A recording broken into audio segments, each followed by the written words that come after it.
it goes slowly. Even for now, people still don't know much about China being the second economy in the world. Yeah. People need to come to China and say, is this China?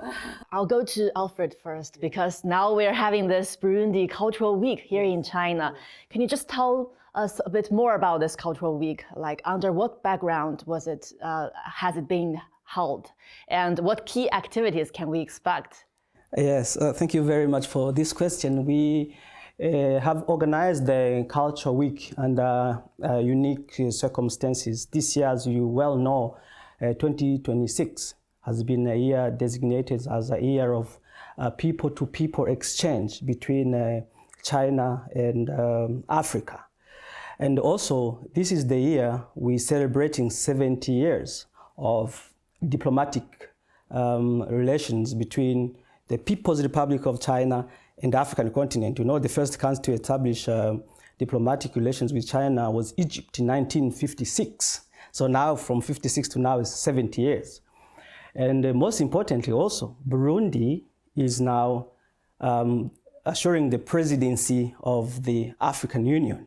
So we say this is a historic moment. We've got to organize it in a way that is unique. That's why we thought, let's organize a series of activities and do a culture week and show about Burundi, Burundi's culture, Burundi's economy, and Burundi's history, where we came from, where we are, and where we are going.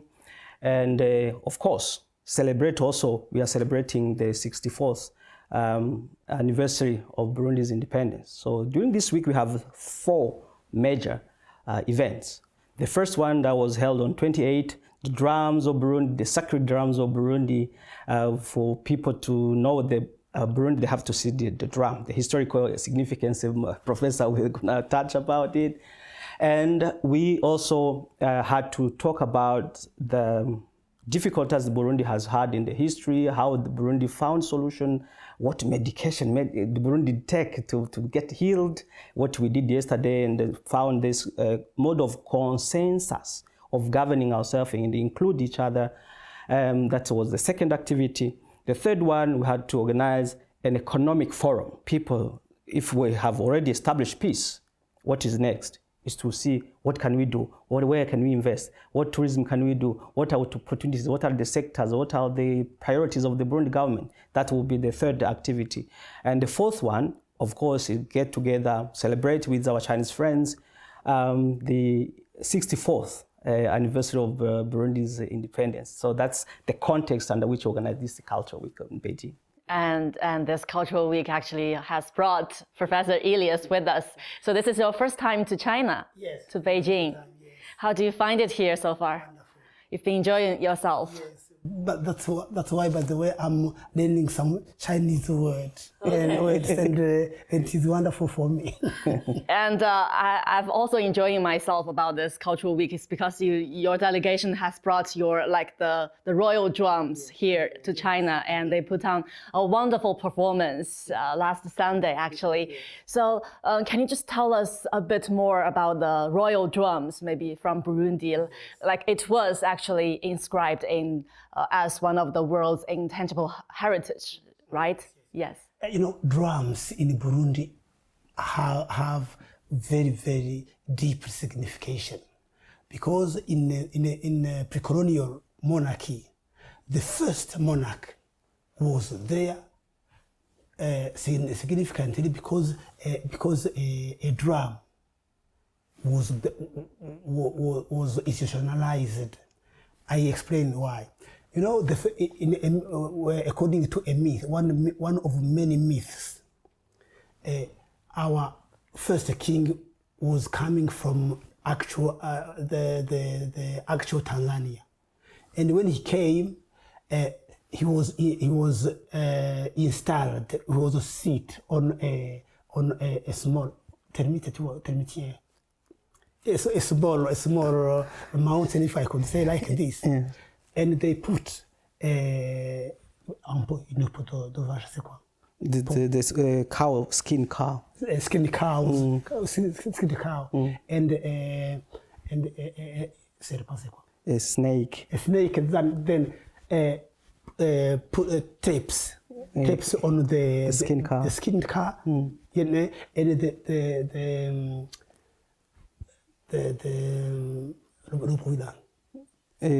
sound.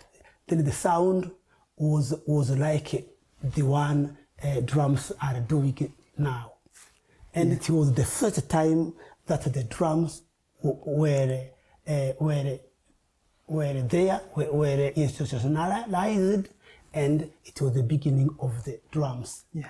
And then drums are connected with the traditional monarchy, then with the power, the political power, simply. That's why today drums have significance as the symbol of the political power. And all Burundians do believe in such signification.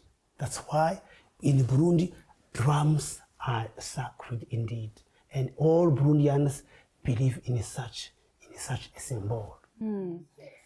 And Alfred, maybe you can also help us to add a bit on the dancing, you know, the messages from their dancing. Yes, currently when they are performing, the dancing, the movements, all the signals, it has also another meaning, adding to what the political power.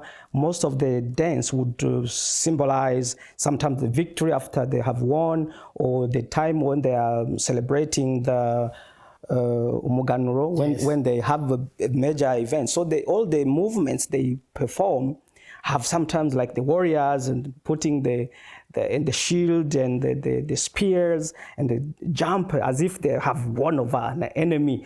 So that's the warrior dance. Yes, wow. Yes, that's a very deep significance for the drums, and they are unique for Burundi. No other nation has institutionalized such a drumming and dancing. In Africa, every country has drums, smaller drums, and the way of beating them. But for Burundi, it's uniquely Burundian. That style of dancing and jumping.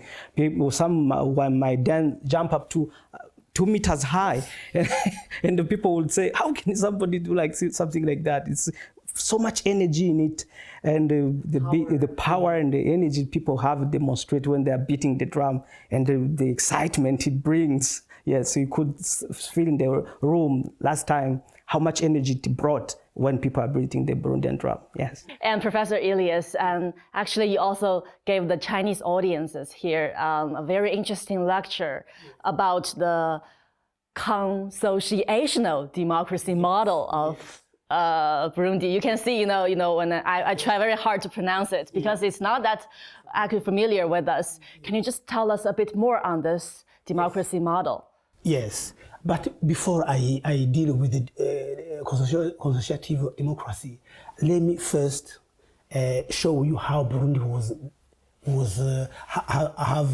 has been progressively gone to the consociative democracy. Because first in the traditional era, pre-colonial era, Burundi had one ethnic group. One ethnic group comprising many clans. In Kirundi they are called imiryango in Kirundi. And when you, for instance, we could ask someone, "Who are you?" He was telling you, "I am from this clan. I am Muhondogo. I am Muhanza. I am this and this." But and by the way, the king in his governance used to choose from this Muryango, this one, members of different responsibilities, political responsibilities, military responsibilities, administrative responsibilities, and so on. Religious also. Yes, religious also. Then all clans used to participate to all responsibilities, all kinds of responsibilities. That's why in such an era, people used to think, to believe themselves as governors, as citizens, and with one ethnic group. Why? One language, Kirundi. One religion, one religion, worship, believing in Imana, God. Imana, God. But the problem then, with the Belgian, there was an act of 1925 taking a hierarchical theory for organizing societies.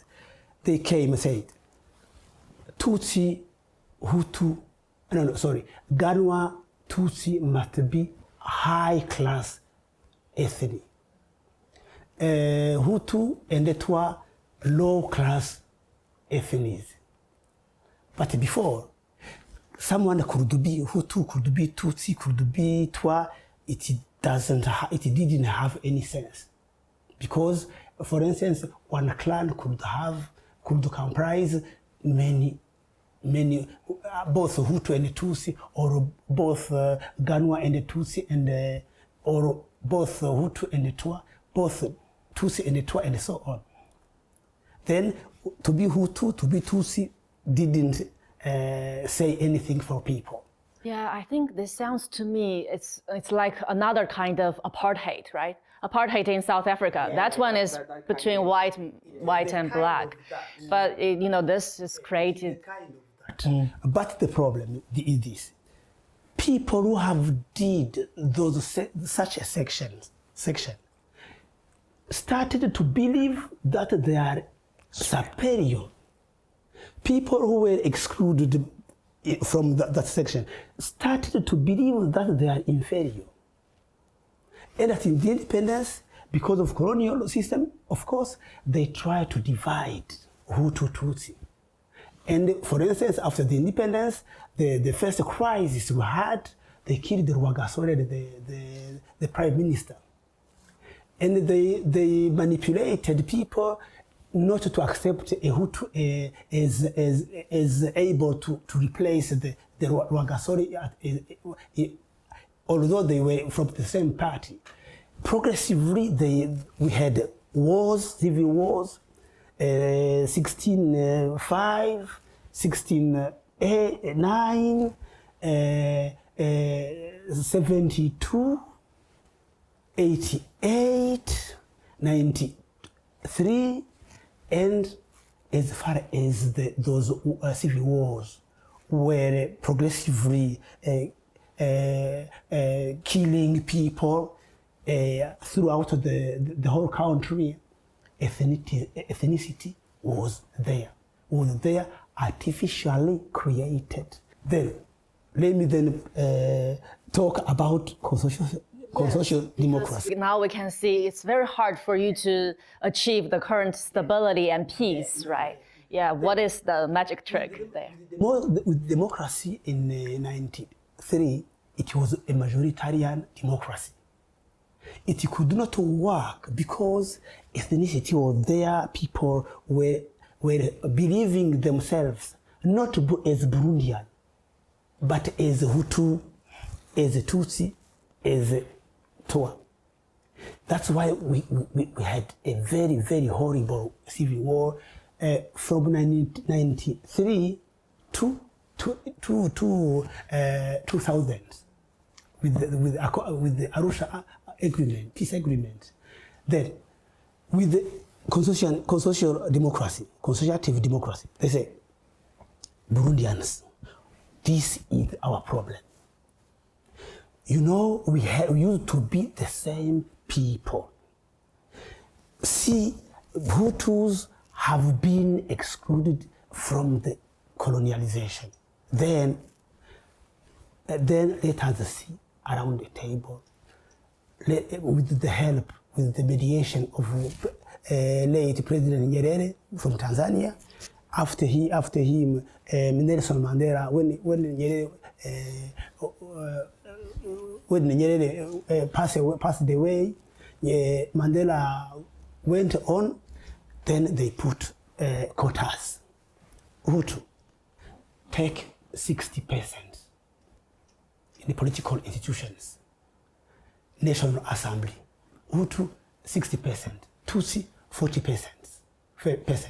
And the tour. Here it is in the National Assembly, Senate, government, and so on. Power sharing. Yes, Power sharing. Power sharing. For the army,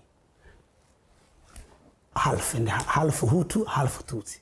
That's why, for the moment, when you see people throughout the country working together in intermarriages, you know, we can assure you that constitutional democracy has indeed succeeded in Burundi. More on that later. And Alfred, we can tell from what Professor Elias said, you know, it's not an easy journey for Burundi to become what it is now. We know that actually Burundi has been enjoying steady growth in recent years. Can you share with us some of the key sectors that it's been enjoying fast growth? Yes, thank you very much again for this question. As you know, previously, Burundi has spent a lot of energy, time, resources, everything, actually wasted all those energy, time to fighting wars, endless wars. Now peace has been recovered. Burundi is stable. Burundi is now secure, and it's open for welcoming investments. It's time now to get the reward for this peace we are now enjoying. All the time, all the energy, all the money, all the focus is on fighting one common enemy we have today, which is poverty. We have His Excellency President Evariste Ndayishimiye, who was always calling everybody that we have wasted enough time, have wasted all what we had. Now we have our country here full of resources, potentially to become a very developed country. Let's now use our hands, use our imagination, with what we have to produce. And he has put together a vision that Burundi by 2040, it should be a country that is moderately developed. By 2060, it should be a country already counted among the developed nations, that it is possible to be done, that all together we can do it. Now, he said we cannot do everything at once, but let's go step by step, take some priority areas. One, we have to get the country food secure. Food security, that's number one, because we have to eat, get energy, and work. Food security. In the agriculture, there are three major areas. Let's get investments for those who can develop good seeds that can yield high, higher yielding, and have a machinery to cultivate a lot. And after we have done that, we do food processing for conservation. In that area, we are doing actually very well. With the support of Chinese technicians, we are having some hybrid rice that is yielding 7-8 hectares, while previously it was only 1 or 2 hectares, tons per hectare. Now we have a higher production per hectare. We are now producing more coffee and increasing the production of coffee, planting more avocados, planting other plants that could be exported to bring in foreign currency. And actually now we also enjoying for the agricultural products an open market in China. We tariff free. We have now started exporting green coffee to China. Last year, 1,000 tons of green coffee has been brought to China. We are looking forward to bringing in more, because now tariff-free, and China now is more of enjoying the Burundi coffee, actually the best coffee. If you have the aroma, we should have brought some here to show. Now food security is number one, but that sector might not be enough. Our underground has got a lot of natural resources. There is all the gold, all the nickel, all the cobalt, all this. Now we need to dig it out and export, but after doing some initial transformation locally, some refineries. That requires a lot of investments. That's why calling for investments in those mining sector. We have some the leaders of the mining institutions who are here, who came this time to talk to Chinese investments who are interested in those areas to go there. That's the second area of priority for Burundi government. The third one will be build infrastructure, because we cannot move around. We are doing railways, we are doing roads, we are doing all kind of infrastructure for people to be moving around. So once we have put together these, and also this is an era of technology. IT guys, they have to come and they help us to do the technology. This time we have to use technology in everything. So IT and all IT related infrastructure and techniques are very, very required, and this is also one of the priority areas.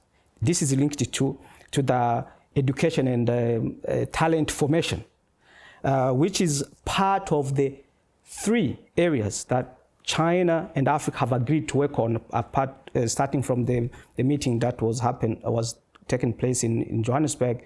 President Xi Jinping announced that we have to cooperate in the modernization of agriculture, and to do industrialization and the formation of talents. These are the 3 major areas we are working on, which coincides with the priority areas that Burundi have said. Now we are steadily growing in these areas, and fruits have now started being, visible from these efforts that led by our president is starting producing the results. Yes. Yeah, actually. I just had a cup of Burundi coffee this morning. I bought it from last year's CIIE. Yes, I enjoyed it. And we've been benefiting from those increased cooperation between China and Africa. And you mentioned a very interesting point. It's about poverty reduction. China actually eradicated absolute poverty back in 2021. Because I think for decades' time, China lifted over 800 million people out of poverty. And now, it's the world's second largest economy. Of course, Burundi has its own roadmap of becoming a developed economy in 2060. Yes. Can you just share with us what experiences can Burundi draw from China's journey, be it poverty reduction and modernization? This is known as the Chinese miracle. The Chinese miracle being able to lift 800 million people out of poverty in such a short period of time, 4 decades. 800 million people. It's a miracle. It never happened elsewhere. How did it work? How did it happen? This rural revitalization and poverty reduction in villages have been going across the country, going to in the western to Sichuan, going to the provinces in Hubei, in Hunan, going to Jiangsu, going to Guangdong, going to all the provinces, looking at villages, how villages have been transformed, people being served, and being, giving them development at the same time preserving their way of living. This is highly inspiring. In Hubei, I spent some time in the village and enjoyed all the traditions there and showing what used to be the traditional way of doing, what had to be preserved, what modern features had to be introduced without destroying what was there. That is very, very, very inspiring. And going to the whole strategy of China, saying, let's see whatever works and be adapted to the local conditions, how people live, and be adapted. I think this is an idea. We have had so many leaders, or at all levels, Burundi, within the government, within the party, within the ministries, all have had to come here and explain this point over and over again. See what works, try it first, and see how it goes, and then expand. This is really amazing. The results in China are amazing. Now introduce technology. Somebody is farming in Jiangsu. in his farm. He can just say, my produce here is now ready. People can buy and send online without moving. This is amazing. If we can get to this level of development, people here buy online, everything. Someone is in his house and he's buying some oranges from Shandong, and they are delivered to his door. This is the development of China. And now doing the high quality development, products of high quality, and preserving nature, environment, restoring environment. In Hubei, in areas where they used to do mining and a lot of rivers destroyed and all, now completely restored to its natural way. High quality development, blue development, this is something which is amazing, serving the people. You can tell now that when you meet people in their villages, in the city, people look healthier, happy, the environment's clean, people have got money, the WeChat, you can open the scan. This is really very good. I have enjoyed to see in China. Yeah. And Alfred, you shared actually some examples like the hybrid rice planted in Burundi. And Elias, you're based in Burundi.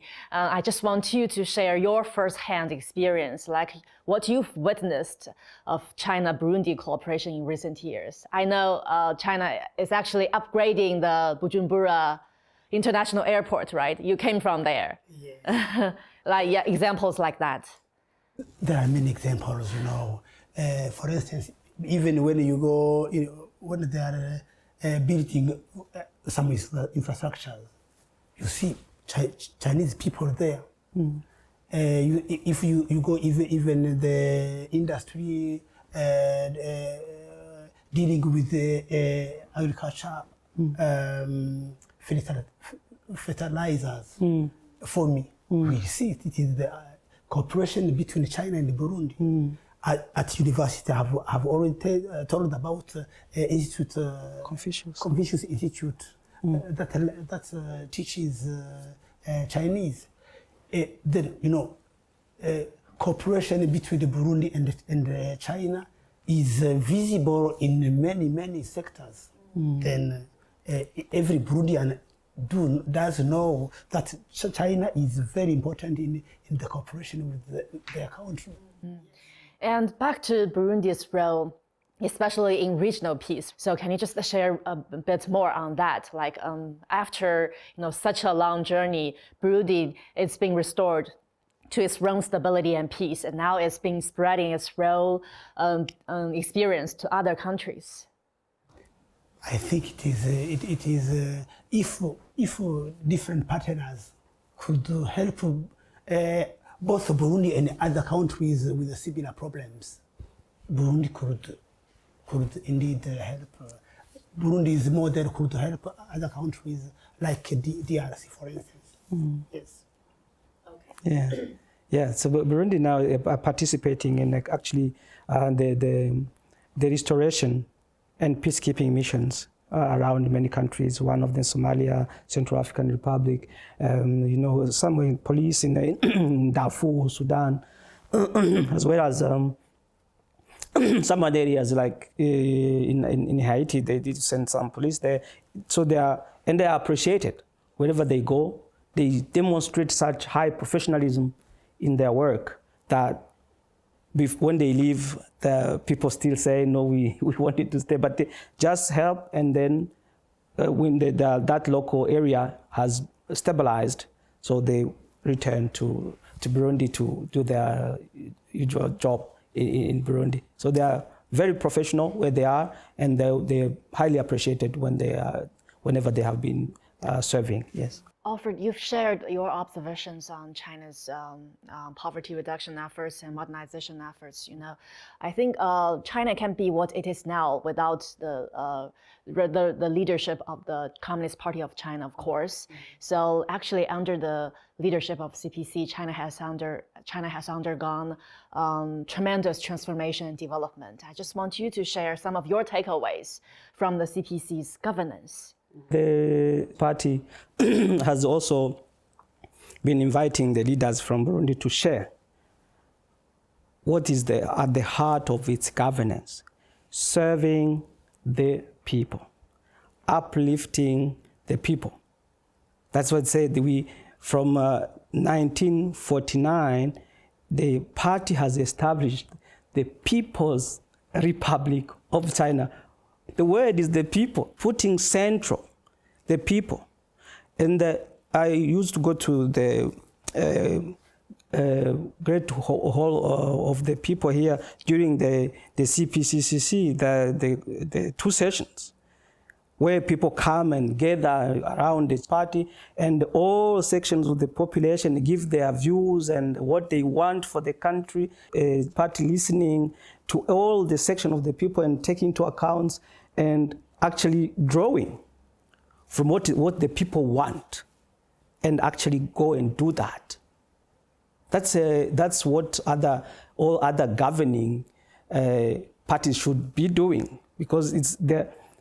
Sometimes what brings problem is that the governors feel that they are the ones who are served, rather than doing the opposite, serving the people. So I've seen the party doing the service to the people. That is why you can see the country steadily moving, making the 5-year plans. And after every 5 years, having a look at what has been achieved, what remains to be done, and then taking the next 5 years, we could start doing this and this. Thank you. And Professor Elias, you've shared with us the history of Burundi. We know it went through some difficulties, but it conquered the challenges and became what it is now. And can you just, what messages would you send to the audiences, like to know more of Burundi and to go there to witness by themselves? What I could say that is this: all Burundians now, they know from where they are coming from. They know from which era, which history, which good history before colonization, bad history, bad events, bad civil wars, from independence to Arusha peace agreements. Now they are beginning to become indeed the nation. And now they are saying themselves not to repeat the past. And for that moment, with the constitutive democracy, they are saying we are all Burundians to get development, to get the vision. Burundi developed in 2060. Peace as main pillar. That's the message. Thank you. And what about you, Alfred, to let us know more of your country? Yes, Burundi has a lot to offer. Burundi has a lot to offer, which is actually not really known. If you do search on the internet, it's not a lot written about Burundi, especially in these countries that speak English. From its rich history and culture and natural environment for tourism. When it comes to winter here, I suffer a lot. Burundi has got nice climate for tourism. The weather is all the time between 15 to 28 to 9. Very nice. Not too hot, not too cold. So the first thing people want to visit, enjoy the natural beauty, please come to Burundi. And then a lot to do with business. The country remains a virgin land. It has never received so much investments in the past because people were afraid, the security not much, but now it's stable, it's secure, it's open, ready, and welcoming investments in all areas.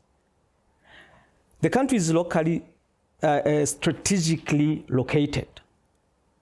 Someone called it a balcony of the Congo. Install yourself in Bujumbura on the edge of Lake Tanganyika, do business not only with Burundi. The size of the population is around 13 million. But Burundi is part of the East African community, which is about 300 million people. The whole Western Tanzania, the whole Eastern Congo. You are in Burundi, you do business with those people. So if we have your industries installed in Bujumbura, you will have your customers will expand to the whole region. Burundi has improved the doing business environment. You want to install your company, few hours, you go to the Burundi Development Board in one area, from this door to another door, your company is opened for just like about $20. Burundi has got young people. About all the 60% of Burundian population is less than 35 years old. Very young, very dynamic. You could see how they beat the drums. They have energy to work. And also, not that expensive labor. Human labor is not that expensive as it is now. And that is an invitation to relocate some of the industries as China moves to the high quality development. There are some industries that are relocating. Burundi is the area to go. Those who are the kind of industries go to Burundi, labor, relatively cheap, very, very productive people, very hardworking people to work with the China, work with Burundi. I mean, also, Burundi is also moving to that pragmatic way of doing things. Do explore how if you can do this business here, it grows and then they expand. So there's all the opportunities that Burundi has got to offer. It's quite a lot from what we have already talked about, the major areas, but as well the whole country in all areas really needs to welcome more investments. Yes, yes. I would finish by saying that what China has done with this model of developing this the Zhongguo